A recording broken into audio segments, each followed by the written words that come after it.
Managing Director based out of New York City. How are you, James? I'm great, Alana. Good to be here.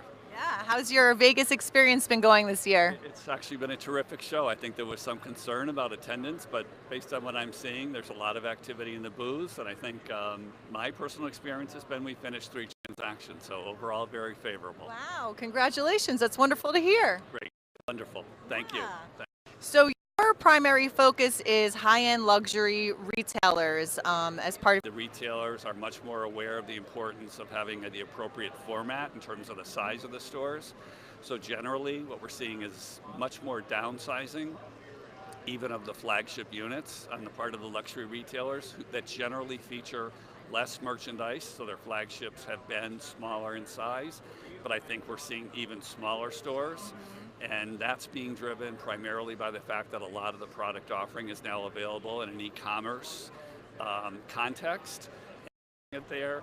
And then lastly, I'd say that the third trend is as a result, again, of this e-commerce sort of awareness, the luxury retailers are creatively sort of entering into these collaborations with either brand ambassadors or people who, in their minds, are going to be appropriate spokespeople for the brand. So through the collaborations, I think pushing the product has become a much more important part of the kind of store planning process, but where the product is really getting promoted and pushed is in an electronic sort of medium. It's not necessarily just about going to the store.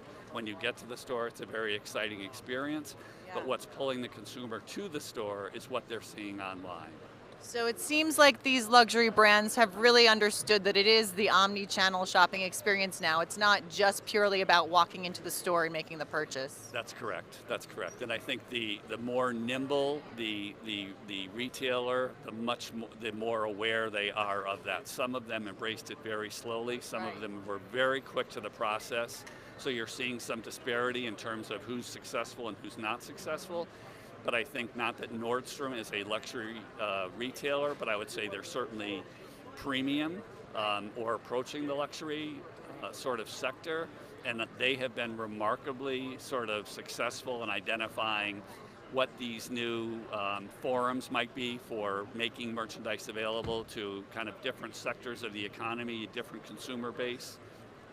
So I think Neiman's is doing it more, Saks Fifth Avenue is taking it up, and then that's filtering down through the jewelry sector, accessory sector, footwear, and I think now everybody has kind of come to the conclusion that if you don't have a significant presence both on the street and in some sort of cyberspace, you're not going to be successfully reaching your consumer, nor are you going to be developing the following among the younger demographic, and that's critical to their success. Absolutely, we're definitely seeing millennials as a huge demographic for that sector and a main audience for the luxury brands in general as a whole.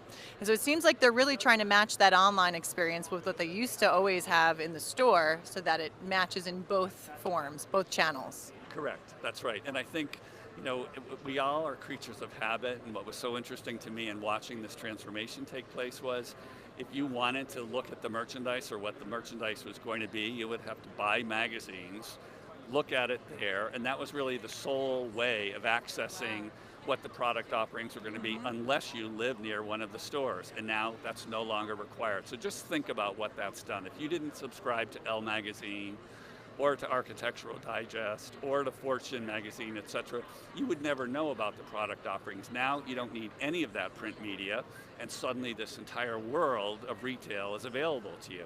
So it's significantly changed people's awareness about what's available online, offline, in stores, through collaborations, etc. So it's truly amazing. Yeah, and technology has just grown leaps and bounds to be a major driving force in that. So, well, thank you so much for being with us, Jim. I appreciate you taking the time. You're welcome. You're welcome. This has been terrific. It's a great show. Thank you for doing this for us. All right. Well, thank you, and thank you guys all for tuning in, and check back throughout the day for more live from ICSC Recon 2018.